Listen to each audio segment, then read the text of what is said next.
Hello students, welcome to one biology. आज start करते हैं क्लास 11 बायोलॉजी का chapter number 20 locomotion and movement में topic number 5 that is mechanism of muscle contraction. इस topic के ऊपर मैंने ऑलरेडी वीडियो बना दिया है, लेकिन ये वाला वीडियो है नोटबुक वीडियो जिसके अंदर मैंने उस टॉपिक को पॉइंट वाइज समझाया है और इसके अंदर कुछ मैंने पॉइंट्स भी लिखे हुए हैं जिसको आप अपने एग्जाम में लिख के इस मैकेनिज्म को एक्सप्लेन कर सकते हैं। तो विदाउट एनी डिले स्टार्ट करते हैं आज का वीडियो। जैसे कि सबसे पहले इस मसल कॉन्ट्रैक्शन को एक्सप्लेन करने के लिए, इस मैकेनिज्म को एक्सप्लेन करने के लिए एक थ्योरी दी गई है। This mechanism is explained by sliding filament theory. Sliding means slide हो रहे हैं कुछ फिलामेंट्स, देखते हैं। सेकेंड पॉइंट है sliding of thin actin filaments over the thick myosin filaments of myofilaments और myofibrils of the muscle cell और muscle fibre. उसका डिटेल स्ट्रक्चर के भी अलग वीडियोस हैं, यहाँ पर भी मैं आपको बता दूंगी। अब बात करते हैं हम सबसे पहले मसल की। मसल कॉन्ट्रैक्शन पढ़ रहे हैं तो मसल है, मसल के अंदर बहुत सारे मसल बंडल्स प्रेजेंट है जिसको हम MB शॉर्ट फॉर्म में आप इस तरह से याद कर सकते हो। नेक्स्ट, हर एक मसल बंडल के अंदर बहुत सारे मसल सेल्स हैं जिसका दूसरा नाम है मसल फाइबर्स। हर एक मसल सेल और मसल फाइबर्स के अंदर प्रेजेंट है बहुत सारे मायोफाइब्रल्स या मायोफिलामेंट्स। अब जो एक सिंगल मायोफाइब्रल या सिंगल मायोफिलामेंट है उसका अगर हम स्ट्रक्चर देखें डिटेल तो उसमें हमको कुछ लाइट बैंड्स और डार्क बैंड्स अल्टरनेट दिखाई देते हैं, या कहें हम लाइट बैंड्स को आई बैंड्स, डार्क बैंड्स को कह सकते हैं ए बैंड्स, या हम थर्ड वर्ड यूज कर सकते हैं लाइट बैंड्स में जो आई बैंड्स हैं they are made up of actin filaments and जो डार्क बैंड्स है जिसको ए बैंड्स बोलते हैं उसके अंदर प्रेजेंट होते हैं मायोसिन फिलामेंट्स। क्लियर? तो यहां पर अगेन मैंने एक स्ट्रक्चर ड्रॉ किया है। सपोज ये एक मसल है, इस मसल के अंदर ये प्रेजेंट है ब्लैक कलर के बहुत सारे मसल बंडल्स। मसल बंडल के अंदर ये जो रेड कलर का ट्यूब लाइक स्ट्रक्चर है ये है मसल सेल और muscle fibre. Next, muscle cell के अंदर प्रेजेंट है ये पतले पतले से फिलामेंट्स जिसको कहते हैं मायोफिलामेंट या मायोफाइब्रल्स। अब हर एक मायोफिलामेंट या मायोफाइब्रल के अंदर कुछ इस तरीके से डार्क लाइट बैंड्स दिखाई देते हैं। डार्क बैंड को ए बैंड भी कहते हैं, लाइट बैंड को आई बैंड भी कहते हैं। तो dark light, A band, I band, A band, I band. Again हम इस सिंगल मायोफाइब्रल या सिंगल मायोफिलामेंट को और डिटेल में देखते हैं तो वो कुछ इस तरीके से दिखाई देता है। जो लाइट बैंड होता है वो बना होता है कौन से? पतले पतले थिन एक्टिन फिलामेंट्स से, इस तरीके से। और ये थिन एक्टिन फिलामेंट्स एक प्रोटीन होता है, उसकी मदद से ये सारे एक जगह पर होते हैं, या कहें जेड लाइन जो है एक प्रोटीन की बनी हुई लाइन है जो सारे एक्टिन फिलामेंट्स को होल्ड करके रखती है। नेक्स्ट, डार्क बैंड है। डार्क बैंड मायोसिन का बना हुआ है, थिक बैंड है। उस बैंड के बीच में भी एक M लाइन है जो कि प्रोटीन की लाइन है। अगेन लाइट बैंड से एक्टिन के बने, तो कुछ इस तरह का स्ट्रक्चर दिखाई देता है ये मायोफिलामेंट या मायोफाइब्रल में। नेक्स्ट हमें देखना है जो मायोफिलामेंट या मायोफाइब्रल के अंदर जो थिन एक्टिन फिलामेंट्स थे वो एग्जैक्टली उसका कॉम्पोजिशन क्या है। जो एक्टिन फिलामेंट्स है वो बने हुए हैं ग्लोबुलर एक्टिन से। इट मीन्स कुछ इस तरीके से ग्लोबुलर शेप के एक्टिन प्रोटीन्स हैं। दो एक्टिन के फिलामेंट्स हैं, ट्रोपोमायोसिन प्रोटीन है, ट्रोपोनिन प्रोटीन है जो कि ट्राइग्लोबुलर प्रोटीन है जिसकी 3 सब यूनिट्स का नाम है TPM, TPI, TPC, राइट। तो जो लाइट बैंड है मायोफिलामेंट या मायोफाइब्रल के अंदर जिसका दूसरा नाम आई बैंड है या आइसोट्रोपिक बैंड है, वो bisect by the Z line और उसके अंदर थिन एक्टिन के फिलामेंट्स प्रेजेंट है। तो ये जो है ये ब्लू कलर का ये 1 फिलामेंट हो गया एक्टिन का। देन ये जो वाला है ये हो गया क्या? Second actin filament. अब ये दोनों एक्टिन फिलामेंट के अंदर प्रेजेंट है ग्लोबुलर एक्टिन्स। ये जो सर्कुलर शेप के हैं ये क्या है? ग्लोबुलर एक्टिन्स प्रेजेंट है, राइट। अब ये दोनों फिलामेंट आपस में इंटरवाइंड है और इसके ऊपर प्रेजेंट है ये जो मैंने रेड कलर से ड्रॉ किया यहाँ पे ट्रोपोमायोसिन प्रोटीन। ट्रोपोमायोसिन प्रोटीन एक रिबन लाइक स्ट्रक्चर, इसको मास्क करके रखा हुआ है। मास्क इन द सेंस इसको हाइड कर दिया है। जो ये ग्लोबुलर प्रोटीन्स हैं, ग्लोबुलर एक्टिन्स हैं, इसके ऊपर ये मास्क की तरह लगे हुए हैं। अभी कोई भी प्रोटीन आकर ये ग्लोबुलर एक्टिन प्रोटीन्स को बाइंड नहीं कर सकता, बिकॉज उसके ऊपर क्या है, ट्रोपोमायोसिन। ट्रोपोमायोसिन के ऊपर ट्राइग्लोबुलर प्रोटीन प्रेजेंट है जिसका नाम है ट्रोपोनिन। तो ये हो गया किसका स्ट्रक्चर, एक एक्टिन फिलामेंट का स्ट्रक्चर। और इसमें के कैसे बहुत सारे एक्टिन के ये फिलामेंट्स प्रेजेंट होते हैं। तो एक एक्टिन के फिलामेंट के अंदर 2 एक्टिन के फिलामेंट्स होते हैं। हर एक एक्टिन फिलामेंट के ऊपर ग्लोबुलर एक्टिन प्रेजेंट होता है। देन इसके ऊपर एक रिबन लाइक स्ट्रक्चर होता है प्रोटीन का जिसका नाम होता है ट्रोपोमायोसिन। और फिर उसके ऊपर क्या होते हैं, ट्राइग्लोबुलर ट्रोपोनिन होते हैं। तो इस तरह के स्ट्रक्चर एक्टिन्स के प्रेजेंट होते हैं। नेक्स्ट है myosin filament. Thick myosin filament जो डार्क बैंड के अंदर, ए बैंड के अंदर, एनाइसोट्रोपिक बैंड के अंदर प्रेजेंट होता है। Thick myosin filament made up of many meromyosin subunits. जो मैरोमायोसिन है वो भी प्रोटीन है, वो सब यूनिट्स है, उसकी बहुत सारी सब यूनिट्स मिलकर एक थिक मायोसिन फिलामेंट बनाते हैं। तो देखो जो मैरोमायोसिन है उसका स्ट्रक्चर कुछ इस टाइप का होता है। ये हेड होता है, ये आर्म होती है और ये पूरी टेल होती है। हेड प्लस आर्म को मिला के बोलते हैं हेवी मैरोमायोसिन। तो हेवी मैरोमायोसिन के अंदर क्या क्या कंपोनेंट्स होते हैं, head and arm of the meromyosin. Then जो टेल होती है उसका दूसरा नाम होता है लाइट मैरोमायोसिन। ठीक है, अब एक मैरोमायोसिन के अंदर 2 साइट्स होती हैं। एक होती है ATP binding site, it means ये साइट के ऊपर एटीपी आके बाइंड होगा। दूसरी होती है actin binding site, it means यहां पर एक्टिन आके बाइंड हो सकते हैं। और ये मैरोमायोसिन जो सब यूनिट है ये एक्टिन के पास में जाके बाइंड हो सकती है। जैसे कि मैंने यहाँ पे बताया था, ये एक्टिन के फिलामेंट में जो एक ग्लोबुलर एक्टिन्स होते हैं इनके ऊपर ये ट्रोपोमायोसिन की ऐसी पट्टी चढ़ी होती है, राइट, मास्क होता है का। अगर ये ट्रोपोमायोसिन हट जाता है तो ये ग्लोबुलर एक्टिन्स कैसे हो जाते हैंगे, बाहर की तरफ दिखने लगते हैं। और यहां पर प्रेजेंट होती है क्या, मायोसिन को बाइंड करने की साइट। तो मायोसिन एक्टिन से बाइंड हो सकता है, एक्टिन मायोसिन से बाइंड हो सकता है, लेकिन एक्टिन के ऊपर ट्रोपोमायोसिन प्रेजेंट होता है जो प्रिवेंट करता है इसको मैरोमायोसिन से बाइंड होने के लिए। और जो मैरोमायोसिन या मायोसिन फिलामेंट के अंदर जो प्रेजेंट है वो एक्टिन से डायरेक्टली इसलिए बाइंड नहीं कर सकता बिकॉज अभी इसके पास में इतनी एनर्जी नहीं होती कि वो इस एक्टिन को जाकर बाइंड कर दे। क्लियर? तो यहाँ पर फिर से एक बार देख लेते हैं। मायोसिन फिलामेंट प्रेजेंट होते हैं dark band of the myofibrils और मायोफिलामेंट जिसका दूसरा नाम है ए बैंड, एनाइसोट्रोपिक बैंड, और बीच में कौन सी लाइन बाइसेक्ट करती है, एम लाइन।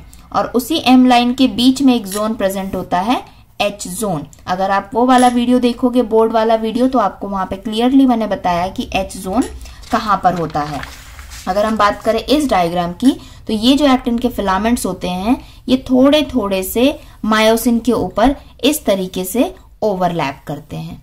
ठीक है, ये वाले भी यहां पर ओवरलैप करेंगे, ये ओवरलैप कर रहे हैं, लेकिन बीच का कुछ ऐसा एरिया बच जाता है मायोसिन के पास में, एम लाइन के आसपास में, जहां पर एक्टिन फिलामेंट्स ओवरलैप नहीं कर पाते हैं और उसी जोन को बोलते हैं क्या, एच जोन।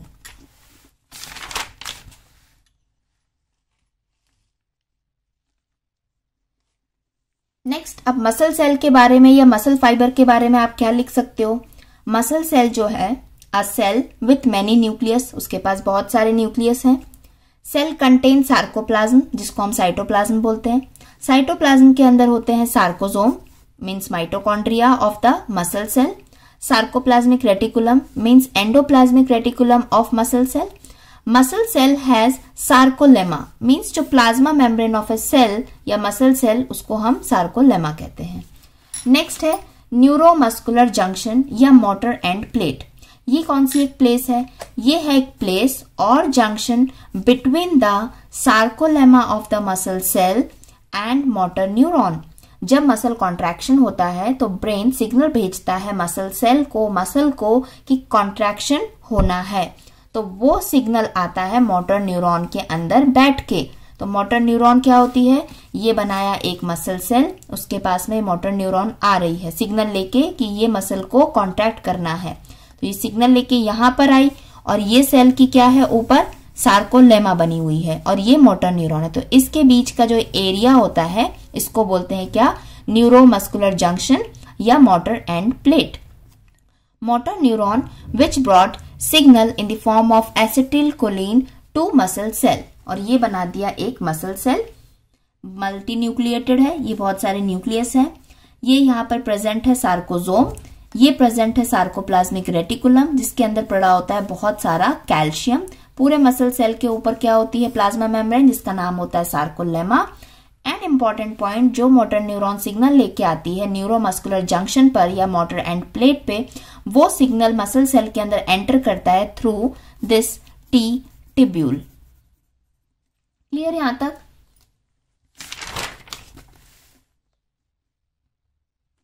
अब अगर आपको मसल कॉन्ट्रैक्शन बहुत ही शॉर्ट में पॉइंट वाइज लिखना है एग्जाम के अंदर या आपके ओन नोट्स बनाना है तो आप इस तरीके से लिख सकते हो।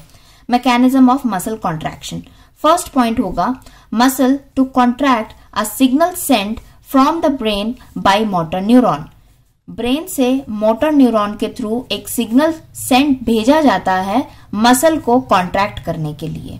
Second, signal from the central nervous system to muscle cell via motor neuron. हम इसी को दूसरी तरीके से लिख सकते हैं, जो सिग्नल होता है ब्रेन भी again central nervous system, peripheral nervous system होता है, तो सेंट्रल नर्वस सिस्टम से सिग्नल आता है मसल सेल के पास। मसल के पास आने के बाद में मसल सेल के पास आता है। थर्ड पॉइंट रहेगा signal is neurotransmitter called acetylcholine. जो सिग्नल है वो क्या है, एक न्यूरोट्रांसमीटर है और उसका नाम क्या है, एसिटाइलकोलिन। फोर्थ पॉइंट रहेगा release of acetylcholine from motor neuron at neuromuscular junction और motor end plate near to sarcolemma. जब सिग्नल आ गया है तो उसके बाद क्या होगा, वो सिग्नल रिलीज होगा। कहां पर रिलीज होगा, न्यूरोमस्कुलर जंक्शन पर। ये जो पॉइंट है यहां पर आकर सिग्नल रिलीज होगा। मोटर न्यूरॉन के अंदर आ रहा है सिग्नल, अब ये बाहर आ जाएगा। कौन आ जाएगा, एसिटाइलकोलिन। कहां पर आ जाएगा, मोटर एंड प्लेट पर या न्यूरोमस्कुलर जंक्शन पे। देन फिफ्थ पॉइंट रहेगा an action potential generates at sarcolemma of the muscle cell. जैसे ही एसिटाइलकोलिन न्यूरोमस्कुलर जंक्शन पे पहुंचता है तो वहां पर सार्कोलेमा पे, मसल सेल की सार्कोलेमा पर, मेम्ब्रेन पर एक एक्शन पोटेंशियल जनरेट होता है। इट मींस वो सिग्नल को रिसीव करता है। कौन, मसल सेल। सिक्स्थ पॉइंट होगा this action potential enters the muscle cell via T tubule and spreads inside muscle cell sarcoplasmic reticulum। अब मसल सेल के अंदर आने के बाद में ये मोटर न्यूरॉन से एसिटाइलकोलिन यहाँ पर आ गया, टी ट्यूब्यूल से वो अंदर आने के बाद में कहा जाएगा, सार्कोप्लाज्मिक रेटिकुलम के पास में। कौन, सिग्नल जाएगा। ठीक है, अब सार्कोप्लाज्मिक रेटिकुलम के पास सिग्नल आ गया। Sarcoplasmic reticulum releases calcium ions into the sarcoplasm. जो साइटोप्लाज्म है सेल का या सार्कोप्लाज्म है मसल सेल का, वहां पर कैल्शियम आयंस रिलीज हो जाएंगे। ये कैल्शियम आयंस अब बाहर निकल के आ जाएंगे। कहां पर आ जाएंगे, ये साइटोप्लाज्म या फिर सार्कोप्लाज्म के अंदर आ जाएंगे। ठीक है, नेक्स्ट, जब कैल्शियम आयन सार्कोप्लाज्म में आ चुकते हैं उसके बाद क्या होता है, calcium ions binds to TPC of troponin of actin filament. जो हमने एक्टिन फिलामेंट का स्ट्रक्चर देखा था, यहाँ पर ट्रोपोनिन में टीपीसी, टीपीआई, टीपीएम देखा था, तो ये टीपीसी है अगर, तो यहाँ पर आके कौन बाइंड हो जाता है, कैल्शियम आके यहाँ पर बाइंड हो जाता है एक्टिन फिलामेंट, मायोफाइब्रिल मायोफिलामेंट के अंदर, जो मसल सेल्स के अंदर प्रेजेंट होते हैं। क्लियर यहाँ तक। नेक्स्ट 8 पॉइंट के बाद क्या होता है, binding leads to removal of masking of active sites for myosin on actin. जो बाइंडिंग होती है कैल्शियम की टीपीसी पर, जो ट्रोपोनिन में प्रेजेंट होती है और ट्रोपोनिन एक्टिन फिलामेंट के अंदर होता है, इस बाइंडिंग की वजह से रिमूवल होता है किसका, masking of active sites for myosin on actin. जो एक्टिन के ऊपर, ये एक्टिन के ऊपर ये जो ग्लोबुलर एक्टिन्स थे, इसके ऊपर ये ट्रोपोमायोसिन का जो मास्क लगा हुआ था, इसका रिमूवल हो जाता है। जैसे ही कैल्शियम बाइंड हुआ यहाँ पे टीपीसी पर, ये ट्रोपोमायोसिन हट जाता है। ट्रोपोमायोसिन हटेगा तो क्या होगा, अनमास्किंग हो गई यहाँ पर। अब ये जो एक्टिव साइट्स हैं ग्लोबुलर एक्टिन, अब ये इजीली यहाँ मायोसिन से बाइंड हो सकती है। For myosin on actin, active sites किसके लिए, मायोसिन के लिए एक्टिव साइट्स ओपन हो जाती हैं। At the same time myosin also undergo changes. जब एक्टिन के अंदर चेंजेस हो रहे होते हैं, एक्टिन फिलामेंट के पास में कैल्शियम आता है, टीपीसी पे बाइंड होता है, साथ ही साथ में मायोसिन फिलामेंट के अंदर भी कुछ चेंजेस होते हैं। क्या होता है, मायोसिन फिलामेंट का हमने देखा था जो स्ट्रक्चर था मेरोमायोसिन, उसके अंदर एटीपी बाइंडिंग साइट थी। तो ATP binds to the ATP binding site on the meromyosin head. जो मेरोमायोसिन का ये हेड था, यहां पर एटीपी आके बाइंड हो जाती है। एटीपी बाइंड होने के बाद में क्या होता है, hydrolysis of ATP by the enzyme ATPase. अब इस साइट के पास में एटीपीएज एंजाइम प्रेजेंट होता है। अब वो एंजाइम जब उसके पास एटीपी आता है तो वो उसको हाइड्रोलाइज कर देता है। हाइड्रोलाइज होगा तो क्या होगा, ATP breaks down in the form of ADP IP plus energy. तो एटीपी अगर हाइड्रोलाइसिस हुआ या ब्रेक डाउन हुआ तो बहुत सारी एनर्जी रिलीज होती है। अब ये एनर्जी क्या होती है, यूज होती है। Due to release of ADP and IP, meromyosin head bind to the active binding site of myosin at actin filament। Energy release होने की वजह से जो मेरोमायोसिन का हेड है, जो मायोसिन के अंदर प्रेजेंट है, वो बाइंड हो जाता है टू एक्टिव बाइंडिंग साइट। किस पर बाइंड होता है, एक्टिव बाइंडिंग साइट। यहां पर एक्टिव बाइंडिंग साइट है ऑफ मायोसिन, मायोसिन के लिए, at actin filament. Actin filament के पास में मायोसिन को बाइंड करने के लिए एक्टिव साइट होती है और वो वहां पर आकर मेरोमायोसिन अटैच हो जाता है क्योंकि उसको एनर्जी मिल जाती है, क्योंकि एटीपी हाइड्रोलाइज हो चुका होता है। नेक्स्ट पॉइंट है, सेकेंड थिंग इज स्लाइडिंग और मूविंग बैक ऑफ मेरोमायोसिन हेड। अब जो मेरोमायोसिन का हेड बाइंड हो गया था एक्टिव साइट पे, अब वो क्या करेगा, स्लाइड बैक, मूव बैक करेगा। This sliding leads to back movement of actin filament.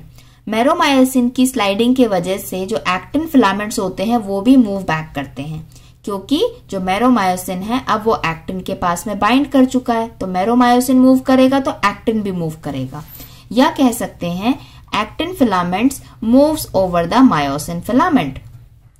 इसकी वजह से क्या होगा, जब एक बार मूवमेंट हो जाता है उसके बाद again breaking of cross bridge formation हुआ था पहले। जो मेरोमायोसिन का हेड जब बाइंड हो गया था एक्टिव बाइंडिंग साइट पे, तब एक क्रॉस ब्रिज फॉर्मेशन हुआ था। जब बैक मूवमेंट हो गया उसके बाद वो क्रॉस ब्रिज ब्रेक हो जाएगा। Then again a new ATP bind to the ATP binding site of the meromyosin head. Again एक न्यू एटीपी बाइंड होगी, फिर ब्रेक डाउन होगा, हाइड्रोलिसिस होगा, एनर्जी रिलीज होगी। मेरोमायोसिन का हेड है, एक्टिव बाइंडिंग साइट पे बाइंड हो जाएगा जो एक्टिन फिलामेंट पे है, क्रॉस ब्रिज बनेगा और बैक मूवमेंट होगा, स्लाइडिंग मूवमेंट होगा। Then sliding of actin filaments over myosin filament leads to, जब ये स्लाइडिंग होती है एक्टिन फिलामेंट की, जिसको हम कॉन्ट्रैक्शन बोलते हैं, मसल कॉन्ट्रैक्शन बोलते हैं, उसके वजह से क्या क्या होता है, shortening of I band short होते हैं बिकॉज उसी के अंदर एक्टिन फिलामेंट्स होते हैं, वो मूव बैक करते हैं। तो एक्टिन मूव बैक कर रहे हैं तो आई बैंड शॉर्ट होगा। जेड लाइन प्रेजेंट होती है, वो भी इनवर्ड अंदर की तरफ में पुल होगी। Shortening of sarcomere called contraction, जो सार्कोमेयर यूनिट है दो जेड लाइन के बीच में, वो कॉन्ट्रैक्ट करेगी तो वो भी शॉर्ट होगी। नेक्स्ट जो एच जोन है मायोसिन वाले एरिया में ऑल्सो बिकम शॉर्ट, क्योंकि उसके ऊपर से एक्टिन फिलामेंट्स मूव करने लगे, लेकिन ए बैंड जो है वो रिमेन सेम। तो ये हो गया आपका मसल कॉन्ट्रैक्शन के मैकेनिज्म के कुछ पॉइंट्स, जिसको आप लिख कर याद कर सकते हो कि कहां पर कौन कौन से वर्ड्स टर्म्स आना चाहिए मसल कॉन्ट्रैक्शन के नोट्स में और एक्सप्लेन करते वक्त।